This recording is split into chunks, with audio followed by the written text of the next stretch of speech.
નમસ્કાર મિત્રો, ખાસ કરીને આજના વિડીયોમાં આપણે ઉનાળુ પાકનું જે વાવેતર કરતા હોય એ વાવેતર વિશેની વાત કરવાની છે. કયા સમયે કરવું જોઈએ, કયા સમયે ન કરવું જોઈએ, તમામ માહિતી આપવાની છે. સૌપ્રથમ તો આપણે એ જાણી લઈએ કે હવે આપણે જે શિયાળો છે એ વિદાય લઈ રહ્યો છે. હવે ઉનાળાની શરૂઆત થઈ રહી છે. હવે ઉનાળુ પાકનું વાવેતર થવા જઈ રહ્યું છે. ત્યારે આજે 5 ફેબ્રુઆરી થઈ ચૂકી છે. હવે જે વાવેતરનો જે સમય હોય અત્યારે યોગ્ય સમય પાકી ગયો છે. હવે આપણે વાવેતરની શરૂઆત કરી શકીએ છીએ. ખાસ કરીને ઉનાળુ પાકના વાવેતરની વાત કરવા જઈએ તો અનેક પ્રકારના વાવેતર છે એ થતા હોય છે. જેમાં મુખ્ય પાકોની વાત કરવા જઈએ તો મગફળી છે, બાજરી છે, કાળા તલ, સફેદ તલ, અડદ, મગ, આ બધા જ પ્રકારના વાવેતર છે આપણે ઉનાળાની અંદર કરતા હોય છે. અને ઉનાળાની અંદર આમાં સારું એવું પરિણામ મળે, સારું એવું આપણે ઉત્પાદન પણ લઈ શકતા હોય છે. હવે ખાસ કરીને વાત છે કે ઉનાળુ મગફળી, જો ઉનાળુ મગફળીનું વાવેતર કરવું હોય તો પણ હવે આજથી આપણે શરૂઆત કરી દેવી જોઈએ. ખૂબ યોગ્ય હવામાન હવે આપણે મગફળી વાવેતર કરવા માટે પણ થઈ ચૂક્યું છે.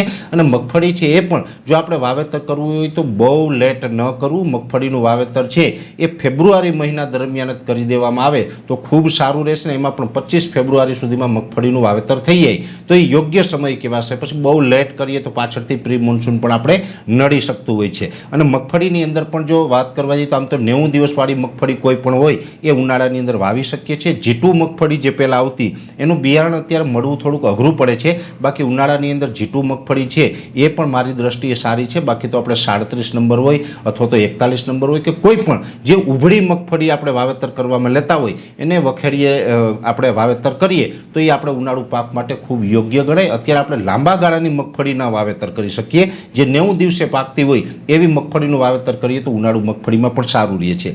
બાજરીનું વાવેતર આમ જોવા જઈએ તો ઉત્તર ગુજરાત હોય અથવા તો જે અમરેલીનું જાફરાબાદ પટ્ટો છે, બીજા પણ કચ્છના અમુક વિસ્તારો છે, ઘણી જગ્યાએ આપણે બાજરીનું વાવેતર થાય. તો બાજરીનું વાવેતર પણ લગભગ મારું માનવું એવું છે કે હવે આજે 5 તારીખ છે, 5 થી લઈને 20 તારીખ સુધીમાં બાજરીનું વાવેતર કરવામાં આવે તો એ પણ ખૂબ આપણે સારું રહેશે અને હવામાન સારું રહેશે. અને બાજરીના વાવેતર જે આપણે કરેલું હોય એમાંથી આપણે ઉત્પાદન સારું લઈ શકાય. એટલે જે 15 દિવસનો ગાળો છે 5 ફેબ્રુઆરીથી 20 ફેબ્રુઆરીનો સમય એની અંદર બાજરીનું વાવેતર છે એના માટેનો યોગ્ય સમય ગણાશે. ખાસ કરીને તલની વાત છે તો તલની અંદર કાળા તલ અને સફેદ તલ 2 તલ આવે છે. તલની અંદર જોવા જઈએ તો કાળા તલ છે એનું ઉત્પાદન થોડુંક ઓછું આવે છે પણ ભાવ વધારે આવે છે. સફેદ તલનું ઉત્પાદન વધારે આવે પણ એનો ભાવ કાળા તલ કરતાં ઓછો હોય છે. એટલે એકંદરે જોઈએ તો કાળા વાવીએ કે સફેદ વાવીએ આપને આવકની દ્રષ્ટિએ બહુ મોટો ફરક નથી પડતો. માની લઈએ કે કાળા તલ વાવીએ તો એનું કદાચ ભાવ વધારે મળશે તો સામે ઉત્પાદન પણ ઘટવાનું છે. સફેદ તલમાં ઉત્પાદન વધારે આવે તો ભાવ ઓછો મળે. એટલે આપણે બધું જ સરખું જ થવાનું છે. કાળા અથવા તો સફેદ આપણે જે પણ અનુકૂળ હોય એ તલનું વાવેતર કરી શકીએ છીએ. સફેદ તલ છે એ 10 દિવસ 10-12 દિવસ વહેલા પાકી જાય. કાળા તલ છે ને 10, 12 કે 15 દિવસનો વધારે સમય લાગતો હોય છે. એટલે જે રીતે આપણે અનુકૂળ હોય એનું વાવેતર કરી શકીએ. ને એમાં પણ તલનું વાવેતર કરવા માટે હવે બહુ લેટ ન કરવું જોઈએ. તલનું વાવેતર કરવા માટે થઈને પણ ખૂબ યોગ્ય સમય હવે આવી ગયો છે. ને હવે આપણે તલનું વાવેતર કરવા માગતા હોય ખેડૂત ભાઈઓ તલનું વાવેતર ચાલુ કરી દેવું જોઈએ.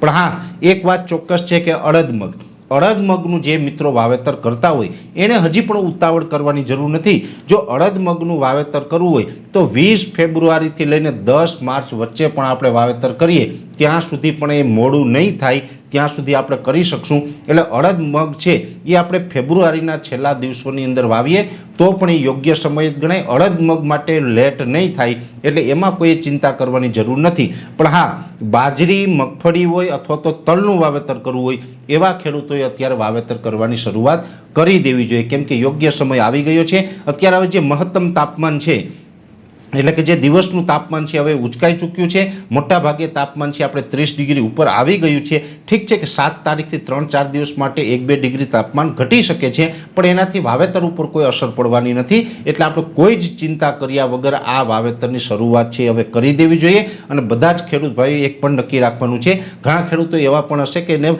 પાણીની વ્યવસ્થા ન હોય અને અથવા કોઈ બીજા કારણસર પણ જો વાવેતર ન કરી શકતા હોય અને ઉનાળુ જો ગેપ આપશે તો એ તો બેસ્ટ વસ્તુ છે. અત્યારે આપણે ઉનાળામાં દર વર્ષે આપણે પાક લેતા હોય અને એક વર્ષે કદાચ ન લઈએ તો ખેતરને પોરો આપવો એ પણ જરૂરી હોય છે. એટલે જો એક ઉનાળા માટે આપણે ખેતરને પોરો આપી દઈએ તો પણ સારી વાત છે. પણ જે ખેડૂત ભાઈઓ વાવેતર કરવા માગતા હોય એના માટે યોગ્ય સમય થઈ ગયો છે. અને ખાસ કરીને જ્યાં અડદ, મગ, તલ, બાજરી હોય અથવા તો જે મગફળીના વાવેતર છે એ આપણે જે હવે વાવેતર કરવાનો જે સમય છે આખી વિડીયોની અંદર એ સમય પ્રમાણે મેં માહિતી આપી છે, એટલે હવે કોઈ ચિંતા કરવાની જરૂર નથી, વાવેતર કરી શકાય છે.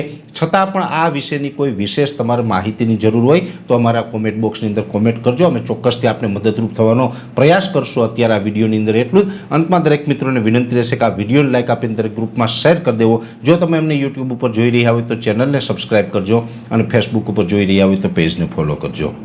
નમસ્કાર.